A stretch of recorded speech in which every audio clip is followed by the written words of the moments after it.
from using its supply of ecuronium bromide to carry out the executions. A medical supply company argues a prison bought the drug for medical purposes and it was not supplied to be used to put inmates to death. Alex Stone, ABC News. North Korea putting its pride on parade at its anniversary celebration, rolling out the new weapons in its arsenal and some never-before-seen missiles. Vice President Pence en route to South Korea as tensions escalate between Pyongyang, South Korea, and Japan. Apple may be getting into the car business. The technology giant getting the okay to test 3 self-driving vehicles in California. You're listening to ABC News. Hey, remember a couple years ago when we thought we'd save some money with do-it-yourself window coverings? Unfortunately, yes. I measured. I ordered. We both installed. What a disaster. All the way around. And we're pretty good at do-it-yourself. But obviously, window coverings really call for a pro. A pro from Budget Blinds. They're the do-it-for-me people. They bring the store to you, come in and measure, then install it all. And that style and service for every budget thing they talk about? Turns out it's for real. Right. Budget Blinds has no surprises pricing and a no-questions-asked warranty. The best in the business. That's a no-brainer. And this spring, you could get up to $500 off on Signature Series window coverings. Save money and your dignity. Call 855-BUDGET-BLINDS. Or go online to budgetblinds.com. 855-BUDGET-BLINDS or budgetblinds.com. Forget do-it-yourself. Get an expert to do it for you at a price that fits your budget. Call 855-BUDGET-BLINDS now. Offer good on selected products at participating independently owned and operated franchises only. Some restrictions may apply. Ask for details. Today marks 4 years since the Boston Marathon bombing as the city prepares for the next running. ABC's Aaron Katursky has more. 4 years after the Tsarnaev brothers planted pressure cooker bombs near the finish line, Boston Police Commissioner Bill Evans is tracking no particular threat. There's no threats to this race, so I want everyone to feel comfortable coming in. 1 million people are expected along the route, mindful of what happened in 2013. Backpacks, like the ones the Tsarnaevs used to conceal their bombs, are prohibited from the sidelines. So are weapons, blankets, costumes, and coolers. The marathon is also a no-drone zone. Aaron Katursky, ABC News, New York. A man who once appeared on Donald Trump's reality TV show and is now running for office in New Jersey has lost the backing of the Republican Party after a vulgar video surfaced. ABC's Scott Goldberg reports. The former contestant on The Apprentice says he's staying in the race for a seat in the New Jersey Assembly despite someone catching him propositioning a woman in this cell phone video. You should me. Brian McDowell says he's known the woman to whom he made that offer for 10 years, and he thinks a Democratic spy shot the video. Last year, McDowell worked on Donald Trump's presidential campaign in southern Jersey. On TV, he was told, "You're fired," by the now president back in 2005. Scott Goldberg, ABC News. Her personal doctor says Emma Morano, at 117, the world's oldest person, has died in her Italian home. This is ABC News. Here's a little ditty about that John Deere mower deck that mows faster, better. It's not how fast you mow, my friends, it's how well you mow fast. If you just mow fast but your yard looks bad, then you got a lot of ugly grass. You need a John Deere to take care of your yard. You need a Z-Track Z345R. It's not how fast you mow, my friends, it's how well you mow fast. The XL deck's got more capacity for yards like yours that get to grassity. Want to mow well in a higher gear? See a John Deere dealer, nothing runs like a deer. Dave Packer, ABC News. From the KMET Weather Center for Beaumont and the Pass area, as we kick off the holiday weekend, it'll be sunny with a high of 79 with winds to 20 miles an hour. Tonight, it'll be clear with a low of 52 with winds to 25 miles an hour. Then Easter Sunday, we'll have a mostly sunny day, our high 78 with winds to 25 miles an hour. Monday looks mostly sunny and windy with a high of 74 with gusts at 30 miles an hour. For Redlands, we'll have a sunny day with a high of 82. For Palm Springs, it'll be sunny. We can expect a high of 89. I'm Rod Tanner for Smart Talk 1490 KMET. The Banning Beaumont Cherry Valley Tea Party meets every Tuesday morning at 8 a.m. for informal breakfast and discussion.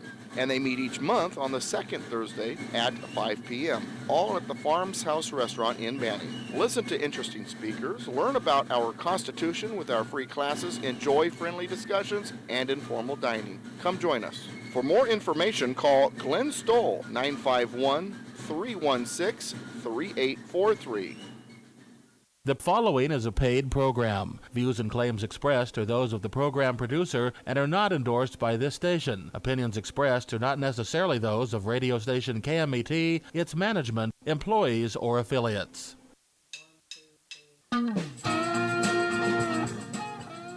And it's time, Constitution Radio on KMET 1490 AM. Welcome to the program. Glad to have you. For those of you who watch on the webcam live stream deal at KMET TV, you can go to KMET1490am.com to check it out. You'll notice that I am not in the studio like usual. I am at the bunker in Murrieta, California. We have plenty of meetings to go to afterwards, so rather than drive all the way up to the studio, figured it would be best just to do it right here down the hill and then head off to my meetings afterwards. I have Dennis and Alex on the line with me. Dennis, are you coming in loud and clear, sir? Well, I hope so. Yeah. You sound great. Okay, very good. How about you, Alex? How you sounding there? Good afternoon and salutations, buckaroos. Good afternoon and salutations, buckaroos. Now, he sent me just recently a video from a 60 Minutes episode from a long ago, and I don't want to blow what it is just yet. I still need to do some work on it because even though we have a certain level of free use allowances as the alternative media, I'm looking in to make sure I can play around with this without violating any copyright laws, but also so we can put some commentary. So hopefully within the coming week, we're going to get a new YouTube video up based on this, get it on the website, and then pull some audio samples out of it for the radio program. Thanks for sending it to me. I got it yesterday in the mail, Alex. Alex is always our commie hunter, and he searches as far back as he needs to find the evidence for certain things. And, and I tell you what, man, that video that you sent is pretty incredible, Alex. It's pretty incredible stuff. Well, thank you for putting your attention to it and working with it. I appreciate that. No, absolutely. All right. Well, we got a lot to talk about. Here's what's fascinating, and I don't know, for radio hosts in general or for our show, I don't know. But here's what's fascinating. I was accused of, as a conservative blogger and conservative talk show host and constitutionalist, of reveling in the fact that we had a Democrat president that was out of his mind like Barack Obama, because it made it easier for me to have plenty to write about and plenty to talk about. And I remember a reader at politicalpistachio.com a few years ago said, he writes in the comment section, yeah, when you get your Republican president, you'll have nothing to write about because you'll just, worship everything he does. Well, let me tell you something. Since Donald J. Trump has been president of the United States, there's been more to talk about and more to write about, not necessarily because of the president himself, but because of the left's lashing out at him. Now, that said, I don't think that all things Trump does is fine and perfect and all that jazz, but sure as heck a lot better than the last White House administration we had, that's for sure. The first thing I want to talk about, though, is Thursday night I was at the Banning Beaumont Cherry Valley Tea Party. Banning Beaumont Cherry Valley Tea Party, bbcvteaparty.com to get to their website. Second Thursday of each month they meet at the Farms House Restaurant there off of Highland Springs Road and Interstate 10. And I go there each month to give a constitutional presentation. I've been, for the most part, working my way through the Constitution. But I decided last Thursday when I was at their meeting to just answer two questions that I've been getting a lot lately. And I'll go over them real quick. Are sanctuary cities legal? And was President Trump's strike on that Syrian airfield legal? And when people say legal to me, they mean constitutional. And so I responded to those questions, and I gave a nice long description and list of definitions and explanations and presentation and so forth, explaining that when it comes to sanctuary cities, the Congress has the authority to prohibit immigrants from entering the United States through legislation by Article 1, Section 9 of the U.S. Constitution, and that it is the president's requirement to execute those laws. Article 2, Section 3, he shall faithfully execute the laws of the United States. And then I went to Article 6, the Supremacy Clause. And the Supremacy Clause basically says that this Constitution and the laws of the United States made in pursuance thereof, and all treaties made and shall be made, are the supreme law of the land, and states can't make laws contrary to the supreme law of the land. Well, now let's go back to sanctuary states. Immigration law is on the books. It is legal, constitutional immigration law. It's being enforced by the federal government through regulatory agencies and departments and so forth, as the president can, to execute the existing laws.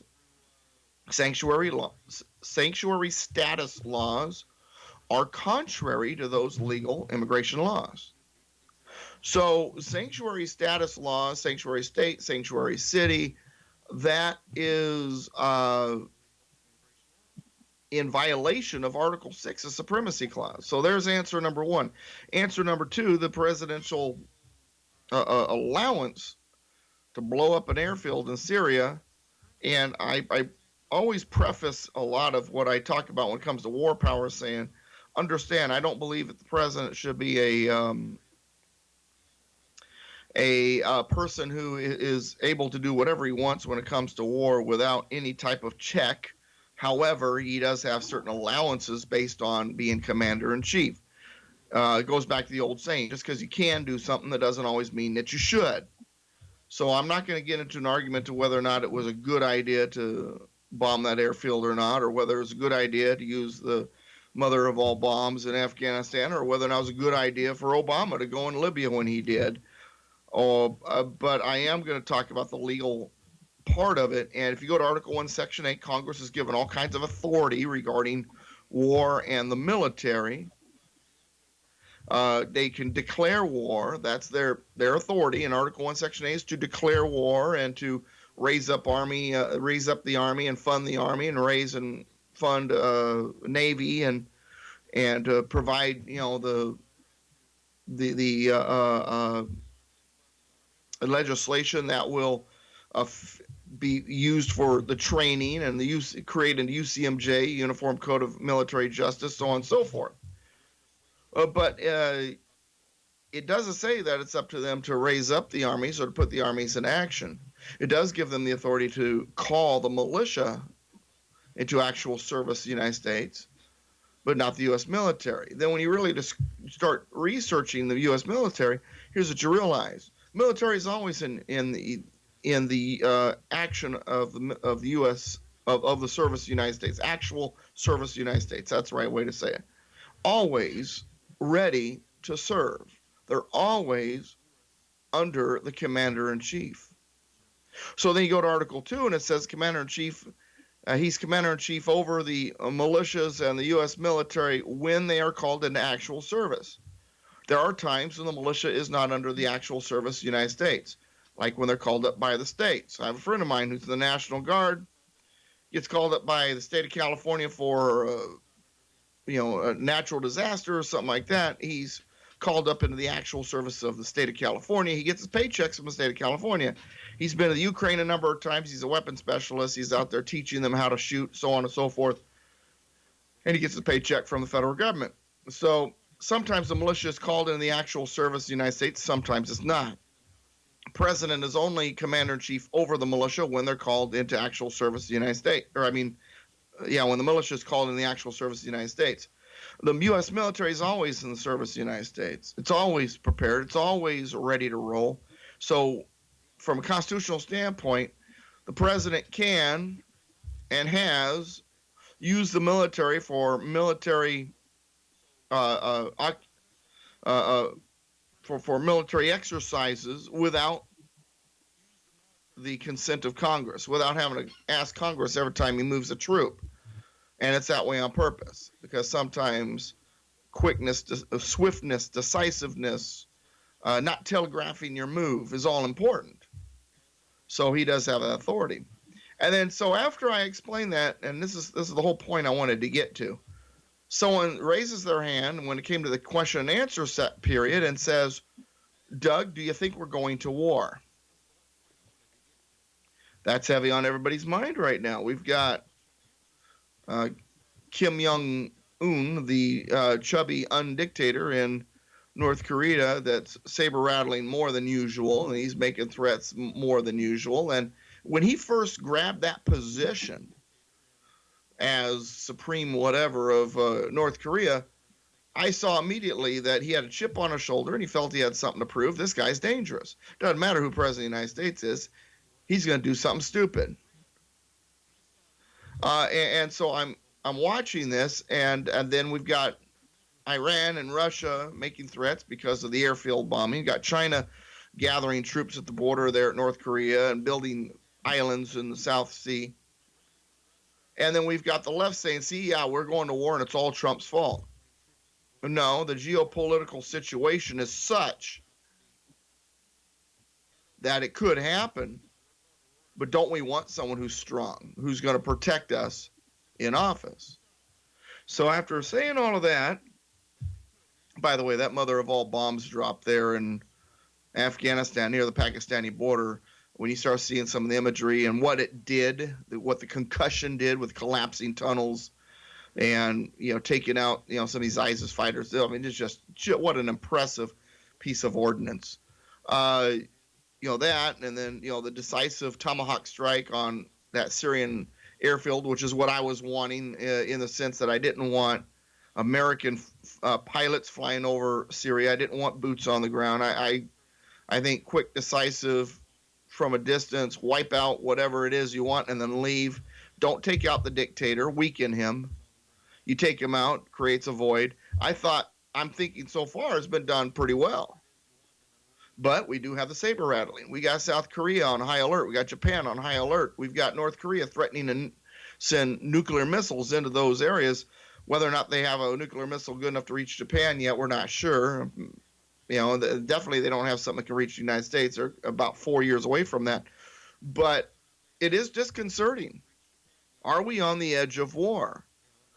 And when I say war, I don't just mean some little skirmish like Iraq was, and I know some people think that was a big deal, and it was a skirmish compared to what's possible. Are we looking at a world war? Maybe a few nukes, but largely fought conventionally. Are we on the precipice of that? Alex, what do you think? Well, I'm in a kind of a position that a Christian Scientist with appendicitis might feel himself in. Okay. And that is that I absolutely hate and despise war. I think of all the treasures and lives of Europe that were wasted in the last two world wars. It just makes my heart sick. But at the same time, and I don't prefer war. I mean, I don't think anybody with any bit of sanity does, right? Right. But at the same time, I am aware of strategy and such as that, and this monster, this sawed-off punk, is going to very soon be in possession of deliverable nukes, as are the Iranians. Right. It seems to me that, unfortunately, terribly, we're in a position where we'd be a lot better off fighting them now before they get those missiles and warheads, because hey, take out Philadelphia. Do you think maybe that Mr. Trump has something in plan where we can disable their system before they can get it off the ground? I'm having to put a lot of faith in Mr. Trump. As I said many times, God gives us the president that we need at the moment, and he's the guy. I don't know any way out of what we have. But I'm willing to say that of all the people that could be in charge, he's probably the best guy. Well, when it came to someone like Hillary or another Obama-style person, that's definitely what we didn't need, because appeasement is, well, I mean, did we not learn from Chamberlain? But at the same time, could it be that he is heating up the war talk because he's a tough guy too? Could that be? I mean, because that's what the Democrats are saying. They're saying, hey, this guy's a warmonger, so he's got all the bad guys all riled up. And if we had someone who was in there appeasing them, they wouldn't be all riled up. Well, it's the same as back during the Cold War. The Democrats, I've gotten to the point now where I find evil, rotten corruption throughout our history, and it's always got some Democrat or Marxist behind it. But the fact of the matter is that they blamed us for every. I was just tutoring a student recently about the Cold War. The Democrats blamed us for everything that Stalin did. They're remarkable. Because everybody knows that the bully's a bully because his victims must have made him mad, right? It's just like when I was in high school. If you hit a bully back, the fact that you got your butt kicked was your fault. You should have just taken a couple of punches and gone on down the hall. All right, Dennis, before we go to break, give me your thoughts about my opening statement about war. Well, to boil it down, you went through all the sections, but Congress has the power to declare war, but the president has the capability to wage war. And, as commander-in-chief, right. It's not, one of my favorite scriptures, is for God so loved the world, he didn't send a committee. So, when the president needs to be commander-in-chief, he can't, try to get together, all these people. He needs to be decisive. Congress can come out, if he's doing something over a sustained period of time and, affect things by, monetary and other things to take funds away. But what President Trump did was entirely legal. If he wanted to start doing ground troops and all the rest, then I think, he'd probably get more involved with Congress. But like you say, you have to be quick. You can't telegraph, which was one of his big complaints about Obama. He would always talk about what he's going to do ahead of time. And then lastly, just quickly on this other stuff with what's going on in the world, everybody tries to look at these guys with rose-colored glasses. The fact of the matter is, if everybody was perfectly honest, there are people around that would love to destroy the United States, but they can't do it. So we try to smile at them, pretend that we can work together with them. But ultimately, if they had their way, they would get rid of us in a heartbeat. So you cannot, trust these guys, and you do need to, shove them back.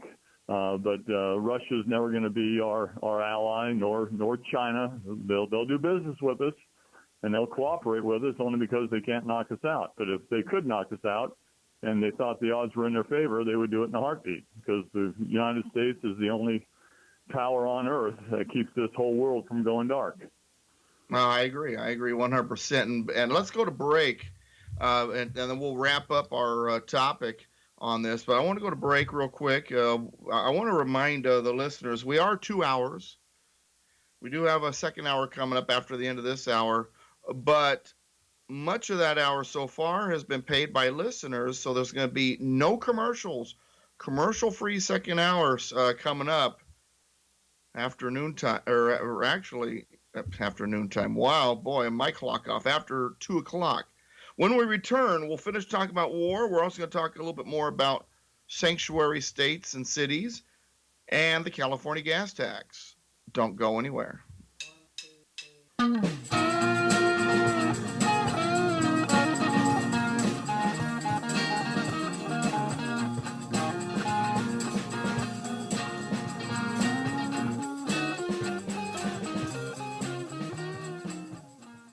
You got a dent in your door, a scratch in your fender, or a scratch in your door and a dent in your fender. If you need auto detailing, if you need fire shooting decals on the side of your car, if you need a rally stripe right down the middle of your hardtop, I don't care what it is. The Patriots at AllStar Collision are the place you want to go. They're the only place to go. 522 Railroad Street in Corona. Web address allstarci.com to see all that they do and what they're all about. Phone number 951-279-9161. AllStar Collision, the kings of wreck and roll. What's your constitutional IQ? Your quest to learn the Constitution can be fun for the whole family. Learn about the Constitution as you play the Constitution Quest board game. Learn more at constitutionquest.com.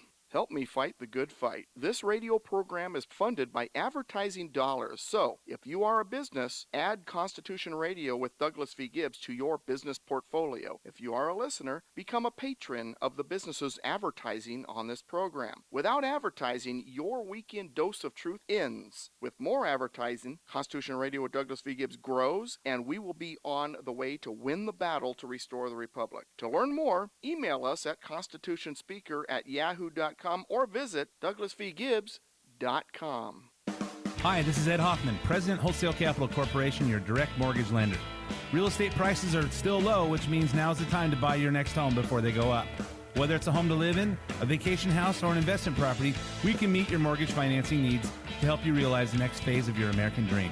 At Wholesale Capital Corporation, we make sure you get a loan that you can afford with terms that work for you. Wholesale Capital welcomes FHA buyers, conventional buyers, jumbo loan buyers, and we proudly help the U.S. military veterans take advantage of the zero down payment VA loan program. Nobody treats veterans better than Wholesale Capital Corporation. Seniors, if you're interested in creating an additional stream of income or just making your mortgage payment go away with a reverse mortgage, Wholesale Capital would love to help you. To speak with a loan officer who has your best interests in mind, call Wholesale Capital at 855-640-2020. That's area code 855-640-2020. Wholesale Capital Corporation, where we can close. And now, back to our program.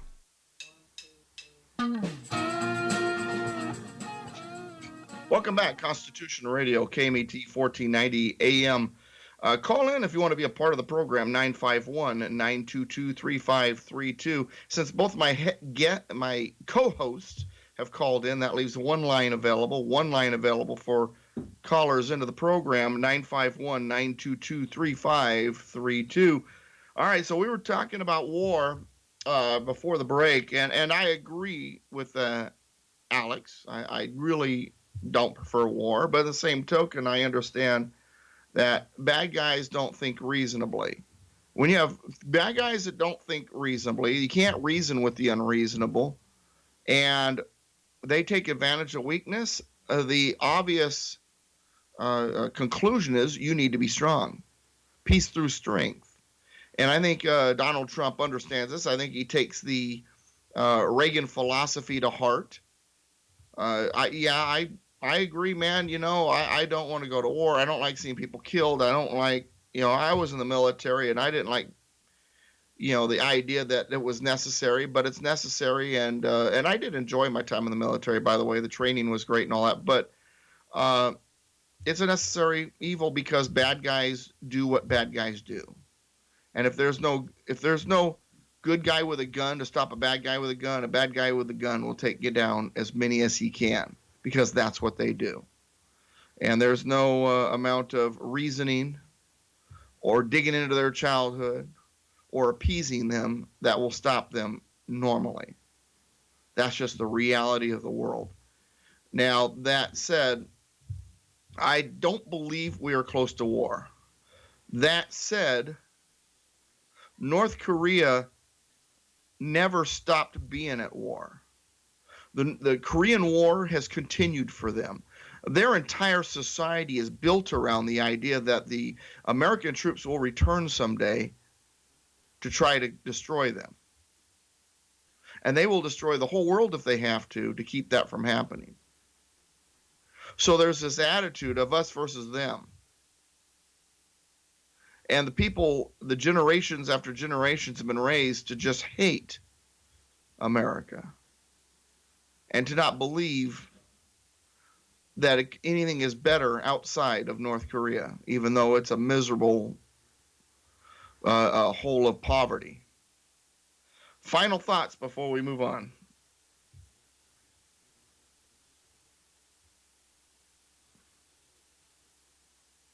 I'm not hearing anybody there, so anybody can step right in. Well, I was deferring to Alex there, but yeah, the whole other side, the thing that we're fighting against is an unprincipled, hypocritical, and basically hollow as far as any ethics and morality. But for whatever reason, they really can't see it. It's right. Ends justifies the means type approach. and they will violate civil rights, human rights, in the pursuit of what they think are the correct rights. And in so doing, they are surrendering their rights, to what would be a totalitarian regime. But somehow they're under the ether. Maybe they think they're going to be the leaders and the elites in that, and they can't get it on their own, so they're trying to ride the coattails of power. I don't know. It'd be an interesting debate to really have somebody who would be honest to sit and talk with you and explore really what their understanding is. Hey, remember that in North Korea, the population has a godlike view of the leader. Well, and it's such a shame. I mean, I was thinking about this Korea thing. We've all looked at it. And, they've got all their people there on the border. And, if we just send in bombs, we could, kill what? 2, 3, 400,000 of their soldiers in one blast. And it would seem such a shame when really you need to get rid of Kim, rather than have all this human capital, because even the North Koreans, with their mindset and their belief system, they've been raised that way, trained that way. You really can't blame them. If I were raised there, I might be worshiping him as well. But they all have children, they all have parents, they all have family, and all that mourning's going to go on because they are doing what they, to some degree, have been raised to do in a vacuum of truth, and they're just pawns, and that's what totalitarian people do. They don't care about the blood of their people. That kind of reminds me of Golda Meir's comment back in the 70s. When she, in a reference to Islam, when she said, when they begin to love their children more than they hate us, we can begin working towards peace. Yeah. So. Yeah, and I agree with Alex's comments. It's a shame that things come to this. You look at the cost of human lives, but it goes back to the leaders, and we do a disservice to the whole planet. When we give to those leaders something more than what they really are. We give them respectability. We think they want to coexist when really they don't. If they could take us out in a heartbeat, 300 million Americans, and turn us into a smoking hulk, they would do it, even if they could come in here and inhabit the country for another 20, 30 years. The sheriff on the block is gone, and they would not mourn our loss. Well, the Founding Fathers, from their point of view, they did not want us to be a nation of conquest. Our military, however, was necessary for defense. So you'll notice that in the Constitution, there really isn't an allowance for the federal government owning land, which is the spoils of war. That has become an accepted way of owning property or territory. But from a constitutional standpoint, the only way for the federal government to own property is if it's bought with the consent of the legislature of a state. For the purpose of needful buildings. So we were never, there was never wanted us to be a nation of conquest. And to have our militaries around the world may or may not have been something that they saw coming. And George Washington did warn, hang on just a sec, George Washington did warn against something that he called foreign entanglements. That we shouldn't be entangled in foreign affairs that doesn't doesn't affect us, is not in our best interest or in our direct interest. When France and England were at war during the John Adams administration, Jefferson wanted to pick sides, get in there, and and Adams said no, because it doesn't concern us. We shouldn't even verbally pick sides. It's none of our business. Let's take care of America first. So I understand that mentality, because that was a founder mentality. But on the same token, when you have a bad actor on the scene who it may not seem like it's affecting us immediately right now, but it can and will if left allowed to continue to fester, it is definitely in our best interest to stop those bad actors. Okay, say what you were going to say a minute ago, and then let's get back to Alex. Well, I was just going to say, we have never gone to war, for picking up real estate. World War I, World War II. After World War II, we were King Kong. We had the Oneida bomb. We could have taken over the whole planet, and we didn't. We left everything. We took, no financial gain really to speak of. That no wars to gain territory. Mexico might disagree regarding the Mexican-American War, but and you can go back to that. But we aren't trying to. If we wanted to flex our power for total selfish gain, I mean, we could have done that. Yeah, we've had plenty of opportunities really throughout history. And by the way, when I brought up Mexico and the Mexican-American War, I'm not saying that was a war for expanding America. In reality, and I was talking to John Hancock about this last Monday, he was saying that Mexico really never owned the American Southwest. While it was considered to be a part of their territory for a while, the American Southwest was sort of like the English colonies were to Britain. They were autonomous. They weren't really a part of Mexico, and Mexico didn't want to colonize the area. So the Tejanos and Californians, they considered themselves autonomous. And it wasn't until under Santa Anna that Mexico really started to pretty much try to do what Britain did to the colonies and kind of tighten the grip. And that's when, and that's what led to, the California Republic and the Texas Republic and really a revolution for independence of those areas. And then they requested to be a part of the United States. So, well, you can always back it up because Mexico was there because of Spain. Louisiana Purchase was there because of France. So it's all the Europeans that are over here on North America anyway. So, we went all the way down to Mexico City. If we wanted, if it was a war of conquest, Mexico would be a part of the United States today. Well, they still are. In a way. All right, Alex, your final thoughts on what we've been talking about. I had hoped that the first use of the Moab bomb would be on the Korean Party Congress. That when all those villains got together, either that or the Iranian political gathering, right? We could take out. The problem is that with all these wars, the one we want to get is the Hitler. The one we want to get is the villain, and that's the last person. Yeah, because the people are not at fault, right? I mean, they're just essentially mindless automatons doing what they're told. The real problem is the guy in charge. It's just like with Nazi Germany. The German people weren't the problem. It was the Nazis. The Nazis were driving the ideology across Europe. But the problem was the people didn't rise up. They didn't do anything. They were ineffectual in the fight. Well, in a totalitarian society, rising up is a very hazardous activity. But what I'm saying here is that Obama deliberately reduced our military to the point where we can't fight effectively. He did it on purpose. He bankrupted us. He doubled our debt. So we're now dealing with a very different situation than when George Bush went into Iraq. And it seems to me that the only reasonable solution is to get the Chinese to put the pressure on them, and that means who was it that was talking about that? He's on the five, Gutfield, Greg Gutfield. He says what we're basically trying to do though is we're trying to tell the neighbor across the street to get their dog on a leash. I mean, and China's got no control over the dog that's off its leash. It's running all over the place, and they don't. And although they've requested for the dog to come back, come on, boy, come on, get back on your leash. The dog has refused to cooperate. So, and I thought that was a great metaphor. I mean, really, isn't that kind of what it's about? I mean, in that neighborhood, we thought that North Korea was an ally or a satellite of China, and it's turning out that it's just a crazy, out-of-control dog that refuses to get back on its leash. Well, Gutfield makes me retch.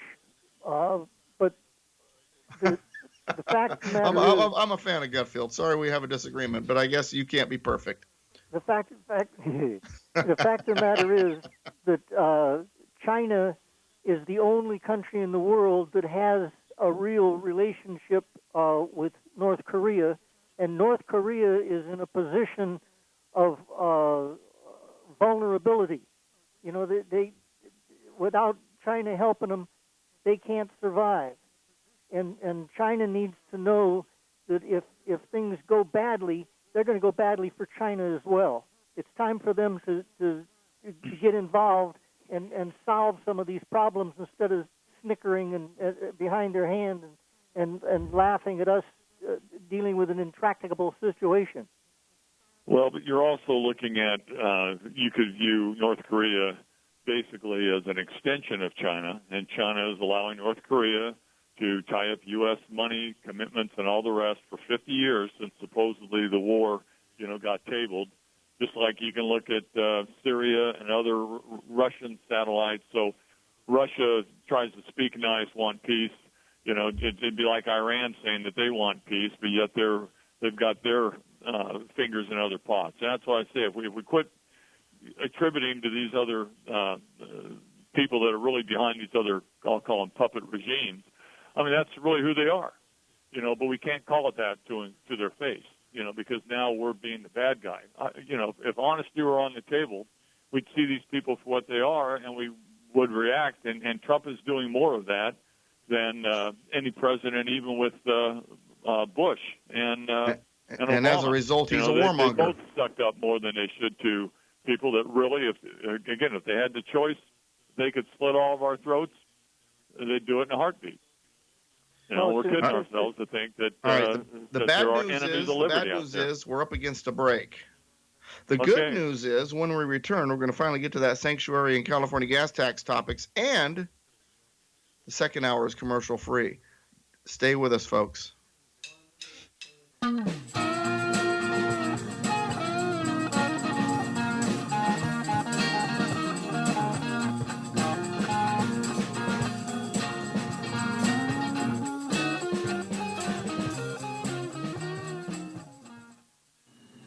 The Banning Beaumont Cherry Valley Tea Party meets every Tuesday morning at 8 a.m. for informal breakfast and discussion. And they meet each month on the second Thursday at 5 p.m., all at the Farms House Restaurant in Banning. Listen to interesting speakers, learn about our Constitution with our free classes, enjoy friendly discussions, and informal dining. Come join us. For more information, call Glenn Stoll, 951-316-3843. Hi, this is Ed Hoffman, President Wholesale Capital Corporation, your direct mortgage lender. Real estate prices are still low, which means now's the time to buy your next home before they go up. Whether it's a home to live in, a vacation house, or an investment property, we can meet your mortgage financing needs to help you realize the next phase of your American dream. At Wholesale Capital Corporation, we make sure you get a loan that you can afford with terms that work for you. Wholesale Capital welcomes FHA buyers, conventional buyers, jumbo loan buyers, and we proudly help the U.S. military veterans take advantage of the zero down payment VA loan program. Nobody treats veterans better than Wholesale Capital Corporation. Seniors, if you're interested in creating an additional stream of income or just making your mortgage payment go away with a reverse mortgage, Wholesale Capital would love to help you. To speak with a loan officer who has your best interests in mind, call Wholesale Capital at 855-640-2020. That's area code 855-640-2020. Wholesale Capital Corporation, where we can close.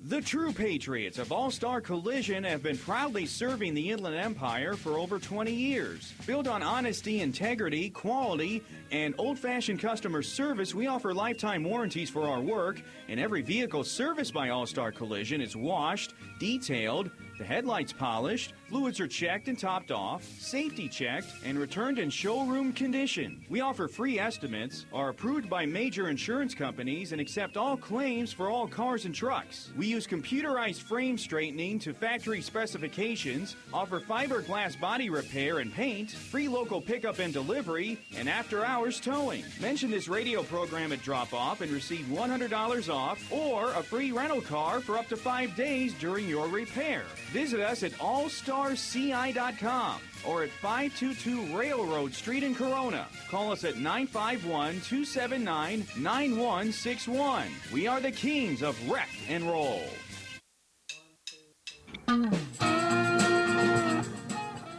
Welcome back, Constitution Radio with Douglas V. Gibbs. It's a pleasure to have you listeners listening to this program. If you want to call in, I would love to hear what you have to say. 951-922-3532. KMET1490am.com is the website. Or download the KMET phone app to your smartphone and make it smarter. And it's a great app. I love it because it's not a I'm going to talk to the engineer for a moment. Sean, I hate complexity. I hate it when things are so complex that you can't figure it out. You hit that app, it pops up, bam, the live show starts playing. You don't have to hit it again. You don't have to find a play button. It just plays. It's simple and works wonderfully. That sure makes it a lot easier, doesn't it, than having to log on to a site and click another button to get it to play. You just click the app. Yeah, just click the app, bam, it's on.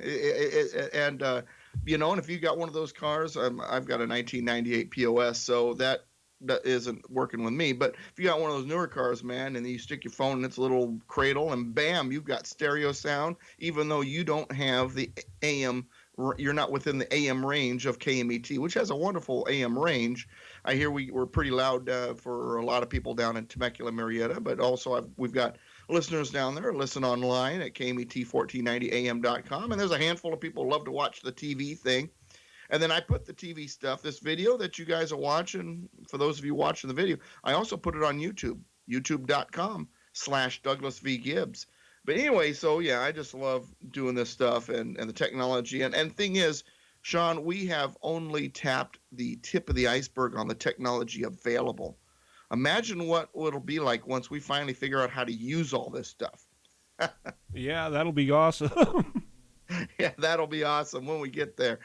Speaking of getting there, we're almost to the top of the hour, but it's okay. There's a second hour, commercial free. All right, Sanctuary, we've got Lansing, Michigan, after business owners went nuts, rescinded after passing. City Council rescinded being a sanctuary city because the business owners of that city went bonkers on them. We've got Escondido and Glendora, California, who have rejected sanctuary status. The whole state of Maryland dropped sanctuary state proposal after the governor threatened to veto it, and after the population went, really the outrage was incredible. And this follows, by the way, a rape of a 14-year-old girl at high school by two immigrants, one of them, at least one of them illegal. We don't know about the second one. And we actually have Travis Allen, the assemblyman, California assemblyman from the 72nd district out there towards Huntington Beach. He has actually proposed, with a Democrat supermajority, I doubt it's going to go through, but it's an awesome bill that would starve sanctuary cities of state funding. But SB 54 keeps trying to chug along. SB 54 in California is the sanctuary state proposition. Now, here's what's fascinating to me.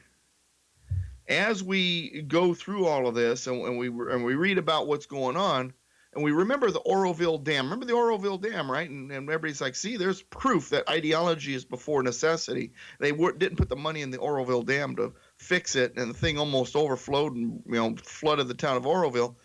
Now, the records regarding Oroville Dam have been sealed. The governor's office are refusing to release them.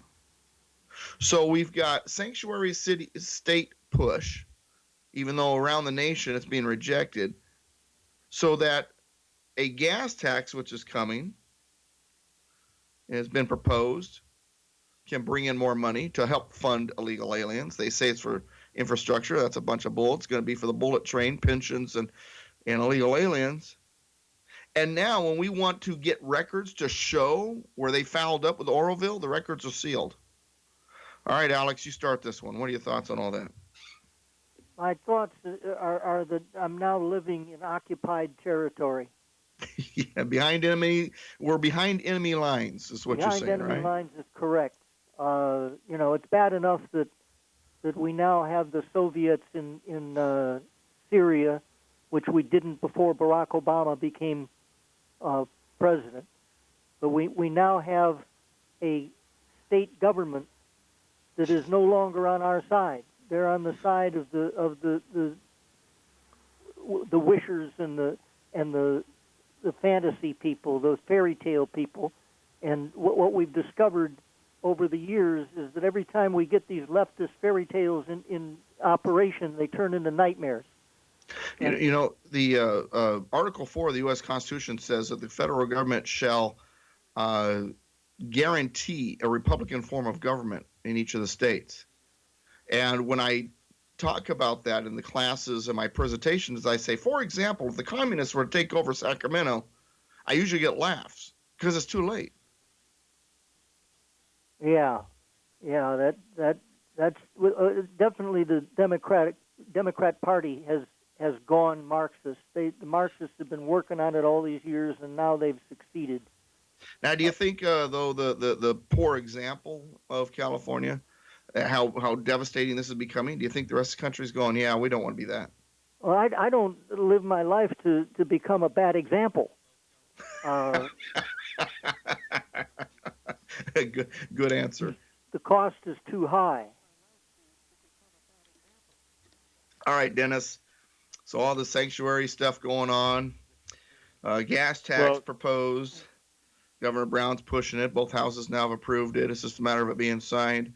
This gas tax, by the way, would give us the highest gas tax in the country. We were number 4 before. We already have the highest gas prices because we have special blends, which pushes the price up also. And we know darn tootin' that where they say the money's going to go, that's not where it's going to go. It's going to go into illegal aliens. It's going to the way too high pensions. It's going to go into the bullet train project that nobody's going to ride. And we almost feel like we are behind enemy lines. And then we have this Republican in Sacramento that says, okay, I'm going to propose a bill that says if a city's a sanctuary city, they get no state funding, and everybody's laughing because they know it's an effort in futility. What's your thoughts? Well, I think we have to stay true to our raise your children, philosophy and our cause, and just keep presenting an example of what ought to be instead, because that's how the Dems get along is they never have anything that is concrete that they can point to as a success, but they have all these oughts. Well, they're collectivists. The ideology matters more than the evidence or the truth. All right, Dennis, go ahead and finish what you were starting to say. Well, I'm just saying when you raise your children, you try to teach them through your experience the things that would allow them to safely get through life. Whether it is to not put your hand in the pretty bubbling water because, they don't understand that, but it's boiling, it'll get burned. Not to run out into the street to get their ball, to stop and look both ways. But, accidents happen. They don't listen. Eventually, your kids have to go through the ringer of actual experience when they go, oh, I guess that's what mom and dad meant. Or they just have something that they got to go through the pain. And then you have those children that go through the pain, and then they still turn to you and flip you off. Well, and I don't wish tragedy on anyone, let alone society that I'm part of. Because, the ship goes down and I'm on the ship, it doesn't matter if I was telling the captain, hey, look out for the iceberg. I mean, I'm still going to drown with everybody else. So there's ownership. Hey, everybody quick, the Titanic's going down. Rearrange the furniture. Yeah, so, the only way I think some of these people, even the leadership that are doing this la-la land stuff, is they need to pay the piper. And I don't know if that means the pension system has to go bust, and now you've got millions of Californians that aren't getting their money. I don't know if the state's got to go through bankruptcy, but there's always enough. We keep raising more money. It's like a great big Ponzi scheme. We never run out. We keep throwing IOUs in there. And the hope and faith of people that don't quit keep the motor running. But eventually, the cracks are going to happen. And I don't want the cracks and the state to go in the dumper, so we're trying to fix it. But we're going against an ideology where they keep giving stuff away to where, them in the media, it's the same problem across the country, that socialism doesn't work anywhere. But yet people like it because government is Santa Claus and they take care of you, whether it be health care or Obama phones or whatever. No one's going to say, yeah, you're right. I need to give back this. I need to get by with less. I need to be more, self-sufficient. But where we're going is a calamity waiting to happen, and I'm fearful that the only way people are going to wake up is when my kid puts his hand in there and he gets his hand chopped up or burnt, and society-wise, I just don't know how big that calamity is going to be. But California being as big as it is, when it comes to leftism, they are so out of their minds that we have to hit the bottom of the barrel. Well, like I said, this stuff is not sustainable. You know, it's only being held together now with smoke and mirrors and faith, but eventually it'll go. And then I think the people that have been on the system, those are going to be the guys with the pitchforks going after the people that ruined their lives because they believed in them and thought that the dream would continue. But the problem is they're being told the ones that are ruining their lives are the big corporate interests. I mean, it's the bourgeoisie versus the proletariat. Yeah, but when they realized that they'd been lied to and that this whole thing was a scheme, whether it be the inner city problems, the people that are still on welfare because they're trapped in it, and the government, you know, it really is not their friend. They're their enabler. I think the Democrats have more to fear from their own troops when the scales fall from their eyes than they do from us, because they're going to be the ones who are going to run these guys out of town on a rail. All right, with about a minute left before we go into the top of the hour breaks. Alex, do you buy into that? Do you think the proletariat will turn on the handlers rather than the bourgeoisie? It's the same blame and shame game that it's always been. But at this point, we're coming to a crunch. California's state taxes are levied against the rich people. And there aren't that many rich people. Many of them have moved out or are moving out. Mm-hmm. Yeah. And as a consequence, the tax base is going to disappear. And, you know, it's kind of like this thing with $15 an hour. What we're getting is robots. They're now developing robots that flip burgers. They're going to automate the whole thing, and those people. Yeah. So everybody who wanted a higher minimum wage to be a living wage now are going to be in the unemployment line, and what it's doing is it's creating more government dependency, which is exactly what the left wants. And that said, I'm going to talk about how Marxism might be partially to blame for what happened on that United Airlines flight, where a passenger was dragged off, kicking and screaming and bleeding in the face. Doug, you must be asking, how is Marxism involved in that?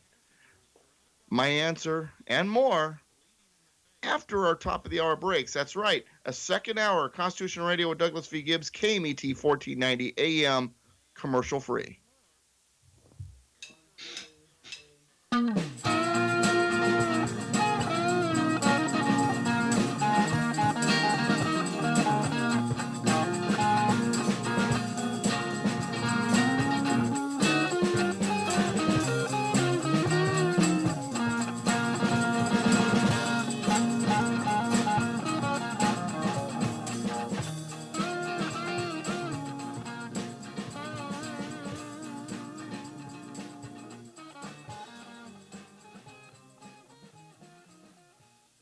The proceeding was a paid program. Views and claims expressed are those of the program producer and are not endorsed by this station. Opinions expressed are not necessarily those of radio station KMET, its management, employees, or affiliates.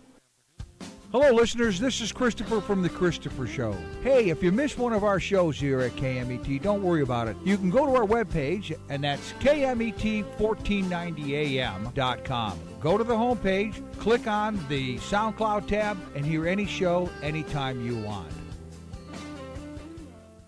Serving the Inland Empire and desert communities, this is 1490 AM KMET.